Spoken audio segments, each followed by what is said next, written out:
First of all, as I speak, Victoria, as we know, is in another lockdown. It's number 6 in terms of the snap lockdowns that we've had this year. And what's becoming clear is that the federal government's botched vaccine rollout and its refusal to create a safe national quarantine system means that we'll be living with snap lockdowns like this for some time to come. Live entertainment and events businesses had only just gotten back on their feet. It's been great when you've seen the social media and people going to events again, but I think a whole lot of people have, and the government in particular, have not understood the commercial reality of these businesses. The government's response, first of all, was to design JobKeeper in a way that if you were going to try to exclude as many people from the arts and entertainment sector as possible, you'd design it exactly the way they did. Yes, it's true when the minister says, "Oh, but the majority of people in the sector got onto JobKeeper." Yeah, well, that's true, the majority did, but the entire sector was shut down. So that leaves you with many hundreds of thousands of people being left with nothing. And instead of having a systemic approach to dealing with it, which a wage subsidy would have been if it had been properly designed, instead the government have gone down the path of a grants program. Now, a grants program does help some businesses, I get that, but it does not provide any help for what's happening with snap lockdowns. With snap lockdowns, what is happening is businesses that have invested in an event going ahead, then discover that they have to return the cost of the ticket sales and pay their liabilities. Now, that sort of model just says to people, you're better off not taking the risk. These are commercial ventures, and the only reason they're not currently, some of them are not currently commercial, is because of good public health decisions that are being made by government. But think about it this way. When Bluesfest was cancelled last year, it had pandemic insurance, because you could have pandemic insurance, you could insure against an event that has not yet commenced.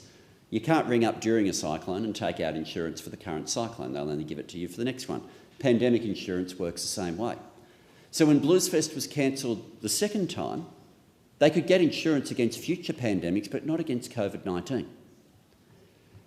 Other festivals are now working their way through. Do they go ahead at all?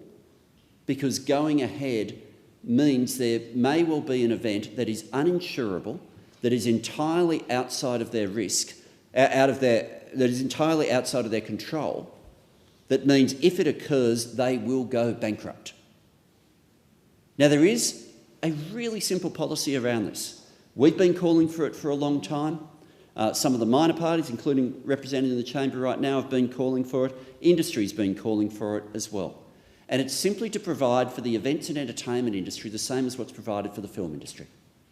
Now, for the film industry, the government understood and got it right, that there's a whole lot of big investment Hollywood productions coming to Australia, and if they get suddenly shut down because of social distancing, then that will cause a huge cost to them and creates a risk that may prevent those productions coming to Australia in the first place. So these are not businesses that need a grants program. But what the government did, and we called for it, and they did it, and we welcome it, was effectively provide an insurance program called a Business Interruption Fund, a fund of $50 million that effectively moves from movie to movie. To date, I'm not aware of a dollar of it having actually needing to be spent. But the fact that it's there means business can take the risk. Think about what has happened over the last week in Victoria. The Rising Festival, new festival, just starting, gets into its first day, has its first night under the blood moon, going brilliantly, then entirely shut down. It's not just the organisers that lose money. Think right down to every individual food stall. These are food stall businesses that set up their little marquees or drive in their vans, buy all the food, buy all the produce in advance, and suddenly discover there will not be a single customer. Yeah, that's right. Not because their product wasn't good enough, not because they weren't commercially viable businesses, not because they'd organised things poorly, but simply because of a public health order that was beyond their control. Now, the government's answer keeps being, oh, well, maybe we'll have a new grants program. A grants program will never fix this problem. This problem can only be addressed by taking away the element of risk that is entirely beyond the control of business. These businesses have not said, how dare you put in a public health order that says we need to shut down. They get it.